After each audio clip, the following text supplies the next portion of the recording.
नमस्कार दोस्तों। हरियाणा के चुनाव में सभी पार्टियां जोर शोर से लगी हुई हैं, लेकिन एक खबरें सामने आ रही हैं। खबरें सामने ये आ रही हैं कि कांग्रेस पार्टी जो है वो अपने अंदर ही लड़ाई से जूझ रही है। आपको पता ही है कि हरियाणा में कांग्रेस पार्टी जो है तीन धड़ों में बंट गई है। सुरजेवाला ने अपना धड़ा बना रखा है, भूपेंद्र सिंह हुड्डा ने अपना धड़ा बना रखा है, कुमारी शैलजा ने अपना धड़ा बना रखा है। लेकिन कांग्रेस पार्टी जो दलितों की बहुत पैरोकार बनती है, वो यहीं से पता चलता है कि कांग्रेस पार्टी दलितों के साथ क्या क्या कर सकती है। कुमारी शैलजा जो दलितों की बहुत बड़ी नेता भी हैं, सांसद भी हैं और राजनीति में कई सालों से हैं, लेकिन उनके साथ जिस तरीके का तिरस्कार कांग्रेस पार्टी हरियाणा के अंदर कर रही है, ये बड़ी हैरानी वाली बात है। कांग्रेस पार्टी के नेताओं द्वारा जाति सूचक शब्दों का इस्तेमाल जो है वो कुमारी शैलजा के लिए किया जा रहा है, उन्हें चमार कहा जा रहा है। इस तरीके की बातें कांग्रेस पार्टी से बाहर आना कोई नई बात नहीं है। किस तरीके से कांग्रेस पार्टी जो है वो बाबू भीमराव अंबेडकर जी को बदनाम कर चुकी है। आपको याद ही होगा किस तरीके से नेहरू ने कभी भीमराव अंबेडकर को अपने सरकार का सदस्य बनाने के लिए कभी हाँ नहीं कहा। वो हमेशा मजबूरी का ही साथ देते थे। मजबूरी में ही उन्होंने अंबेडकर को अपने साथ रखा और मजबूरी में ही बाबू जगजीवन राम को भी अपने साथ रखा गया इंदिरा गांधी द्वारा। लेकिन उन्हें कभी नेता नहीं बनने दिया गया, कभी बहुत बड़ा नेता नहीं बनने दिया गया, कभी प्रधानमंत्री नहीं बनने दिया गया।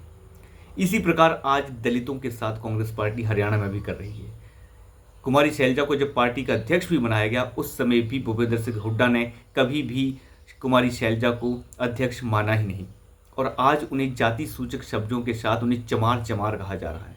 ये कहा जा रहा है कि चमार को क्या अब पूरे के पूरे बैनर्स में चमार की फोटो लगा दी जाए। इस तरीके की बातें जो हैं जाति सूचक शब्दों के साथ इस्तेमाल की जा रही है और बड़े बड़े नेताओं द्वारा इस्तेमाल की जा रही है। तो क्या कांग्रेस पार्टी दलितों के खिलाफ है?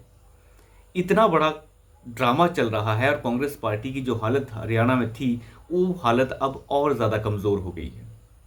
क्योंकि अगर दलितों का वोट अगर कांग्रेस पार्टी को मिलता है और जाटों का वोट मिलता है तो सरकार बनाना बिल्कुल तय है। लेकिन अगर भारतीय जनता पार्टी दलित वोटों में सेंध लगा लेती है तो बड़ा मुश्किल हो जाएगा कांग्रेस पार्टी के लिए सरकार बनाना। सुरजेवाला एक अपना धड़ा लेकर चल रहे हैं। खबरें ये भी सामने आ रही हैं कि 90 विधानसभा सीटों में से काफ़ी सीटें जो हैं वो कुमारी शैलजा तय करना चाहती थी, लेकिन हुड्डा ने ये होने नहीं दिया और 70 से ज़्यादा सीटें जो हैं हुड्डा फाइनल कर चुके हैं अपनी तरफ से ही। और कुमारी शैलजा के लिए मात्र 10-20 सीटें जो हैं वो छोड़ी गई हैं कि वो इनको अपने हिसाब से देख लें। तो अंदाज़ा लगा के देख सकते हैं आप कि भूपेंद्र सिंह हुड्डा किस एंगल में जा रहे हैं। वो अपने बेटे को जो है विरासत सौंपना चाहते हैं और कांग्रेस पार्टी के अंदर इतना दम नहीं है कि वो हुड्डा के खिलाफ जाकर हरियाणा में चुनाव लड़े। और हुड्डा को भी अच्छे से पता है कि आला कमान जो है वो उन्हें ज़्यादा दिन तक रोक नहीं सकता। और आला कमान को भी पता है कि हुड्डा की जो ताकत है वो कांग्रेस पार्टी के लिए कितनी लाभदायक है हरियाणा के अंदर। लेकिन ऐसे जाति सूचक शब्दों का इस्तेमाल हो रहा है और केंद्रीय नेतृत्व कुछ नहीं कर रहा है। ऐसा तो हो नहीं सकता। केंद्रीय नेतृत्व सच में कुछ नहीं कर रहा है क्योंकि वो चाहते हैं ऐसा हो। उनका व्यक्तित्व, उनकी विचारधारा ही नहीं है कि दलितों के साथ खड़ा हुआ जाए। अगर बाबा साहब अम्बेडकर के साथ नेहरू कभी खड़े नहीं हुए, बाबू जगजीवन राम के साथ इंदिरा गांधी कभी खड़ी नहीं हो पाई, तो फिर इन दलितों के साथ कहाँ कांग्रेस खड़ी होगी? उसे ज़रूरत ही नहीं है दलितों की। आप अंदाज़ा लगा के देखिए कि कई हरियाणा में रैलियां हो चुकी हैं, बहुत आगे बढ़ चुका है प्रचार, लेकिन अभी तक भी हरियाणा के अंदर कुमारी शैलजा जो है वो मीटिंग्स में शामिल नहीं हो रही हैं। अभी 2 दिन पहले ही जब पार्टी का मैनिफेस्टो दिल्ली के अंदर जो है वो जारी किया गया हरियाणा के लिए, तो उस समय कुमारी शैलजा वहाँ पर मौजूद नहीं थी। कुमारी शैलजा वहाँ से गायब रही, वो वहाँ पर नहीं आई और किसी बड़े कांग्रेसी नेता ने ये नहीं कहा कि हम उन्हें लेने जा रहे हैं या मनाने जा रहे हैं, जो भी करने जा रहे हैं, लेकिन वो मौजूद नहीं थी। अगर पार्टी का अध्यक्ष मैनिफेस्टो के जारी होते समय मौजूद नहीं है तो आप अंदाज़ा लगा सकते हैं कि हरियाणा में कांग्रेस पार्टी के अंदर कैसी गुटबाजी चल रही है। अब खबरें आ रही हैं कि उन्हें मनाने की कोशिश हो रही है, वो राहुल गांधी से मिलने जा रही हैं या जो भी ऐसा जो चल रहा है। लेकिन साथ साथ एक बात और हुई है, हरियाणा के कई भाजपा नेताओं जिसमें मनोहर लाल खट्टर भी शामिल है जो पूर्व मुख्यमंत्री हैं हरियाणा के, उनकी तरफ से एक ऑफर जो है वो कुमारी शैलजा के लिए गया है कि अगर आपका वहाँ पे निरादर हो रहा है तो आप भारतीय जनता पार्टी में आ सकती हैं, आपके लिए द्वार खुले हुए हैं।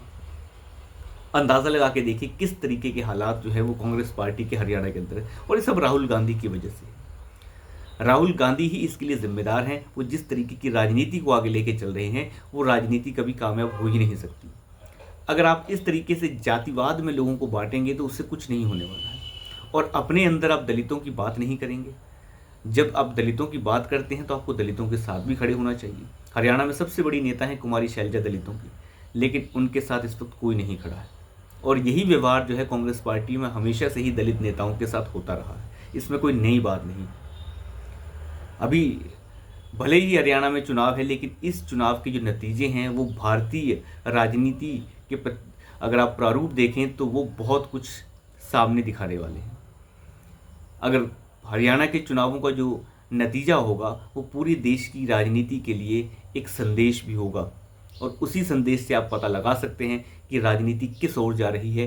क्या अभी जो लोकसभा में मुद्दे थे, क्या वो मुद्दे ही असल में मुद्दे हैं?